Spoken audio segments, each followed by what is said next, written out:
I have here a clump style larch. The Japanese call the clump style Kabudachi, but it's a clump style. And this apparently was collected by some lads in Wales, and they sold it to us as a raw tree, untrained tree. And over the last few days, I've had Kevin Wilson here, and he's restyled this to make it look like this.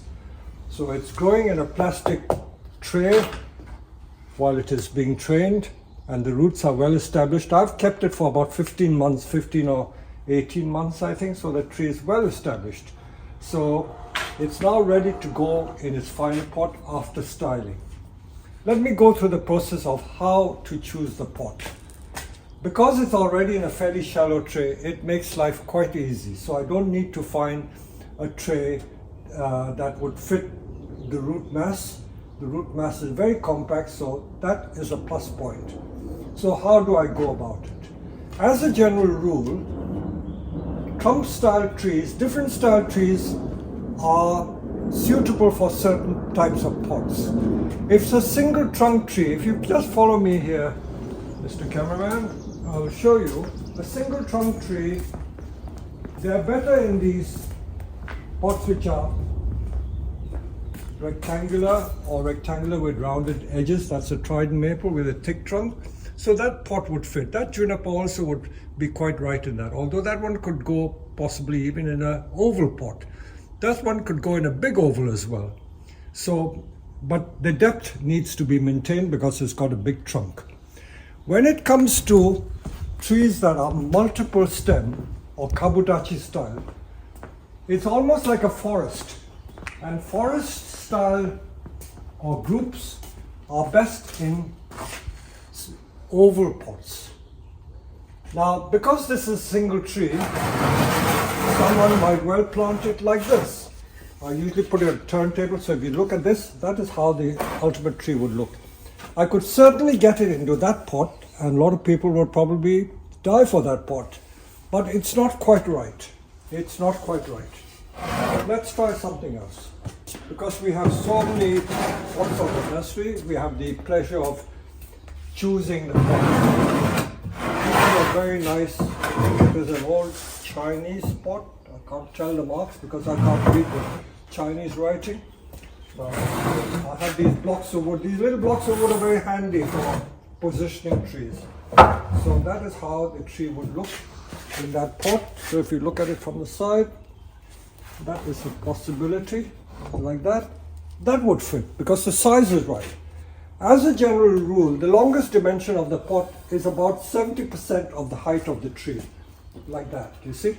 So that is how I judge it. But when you become experienced, usually the eye can tell you. You don't have to measure with a tape measure and say it should be 70%, and if it was 69%, it would be right. I have people saying to me, you know, when you said 70%, it was 65 or 73%, that was not right.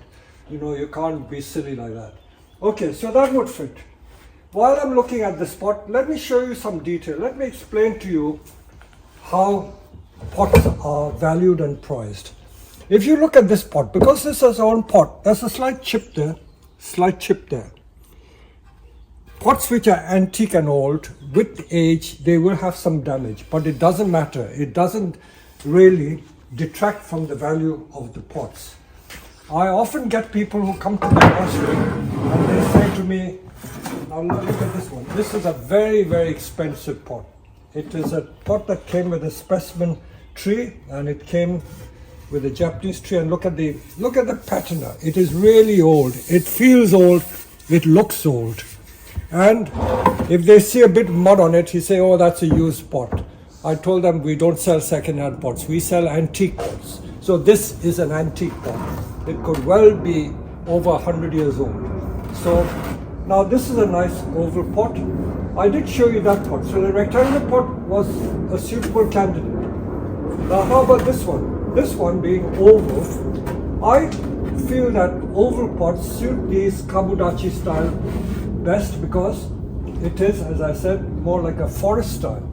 So that oval pot would probably fit. Let me just raise it a bit. like so. Yeah, that's it, Peter. You see, so you see that would fit beautifully. Lovely, lovely pot. Nice color because it's a larch. In the autumn it has golden yellow foliage. So this blue is not inappropriate. I would say it is very, very much appropriate. Let me try some other things. Some people who can't afford a pot might even try a mica pot. This is a mica pot. This is also possible. This is also possible, bit narrow, but I could find a mica pot like this, just to show you that a mica pot, when it gets old, you can't tell the difference between mica and ceramic. I've got yet another very good pot.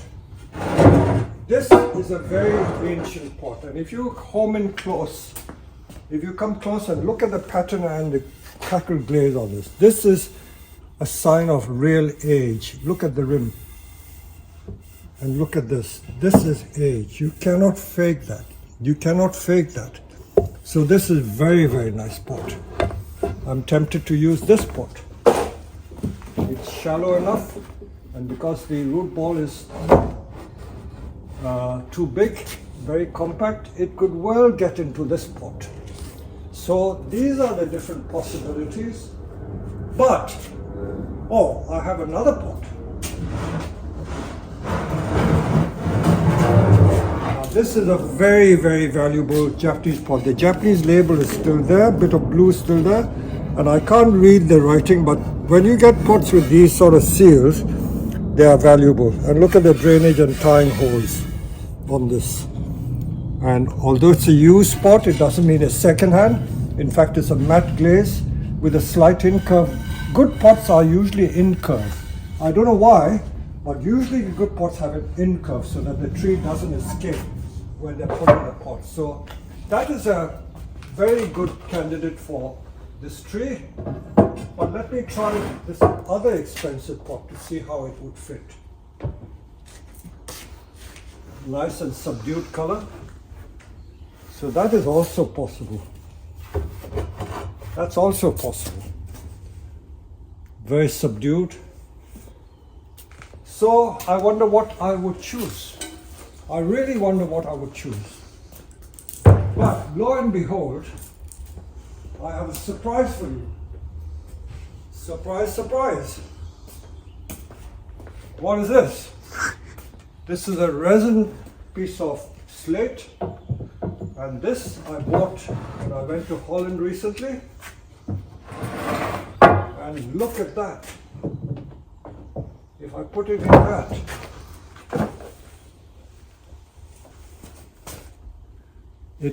it is light and airy. It looks as if it's lifting, flying into the sky, almost like a bird.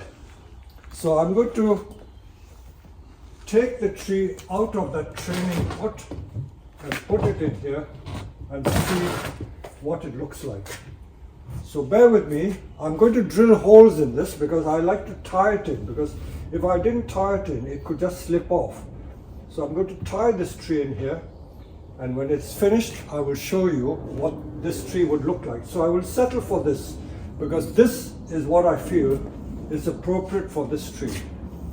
I'm just going to show you a quick video of how we plant this larch clump. It's a Kabudachi, and I chose this container, which is a slab, because it is more appropriate for this style of tree. So for those of you who've never seen it done, to retain the soil and some of the moisture, I'm going to put some clay. Fortunately, on our nursery, we have a lot of clay soil if we dig deep. And when we were building our new sheds, the foundations had to be dug about 6 feet or 8 feet deep.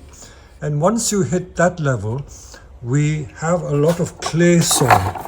And rather than throw the clay, it's almost like London clay. Those of you who live in the UK will know that in London they have a clay which is very similar to this. And you only need to dig deep and you get London clay. And the London clay was used for making all sorts of things, pottery and a lot. So you can see it's so sticky. It's not like cement, it is literally like pottery clay. I dare say if we were to refine this, that means soak it in water and get the sand and the stones out, it would make beautifully material, I suppose, for making pottery. So let me show you how we do this. So it's literally like playing with mud.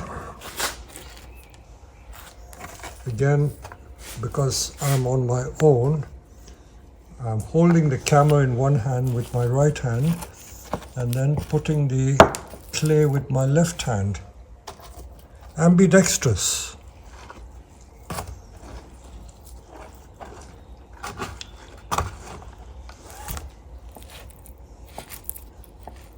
You see, it's lovely stuff. It's literally like pottery clay because I used to pot in my younger days.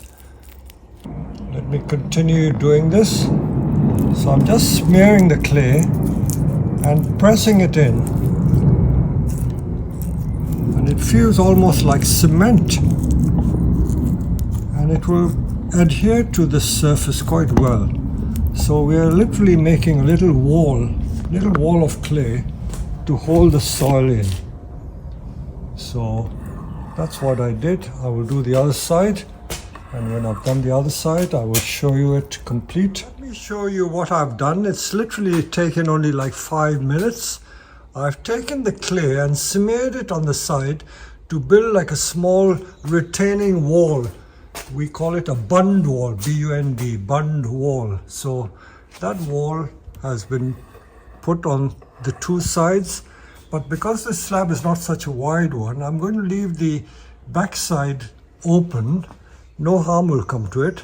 And then you can complete it by putting bits of moss.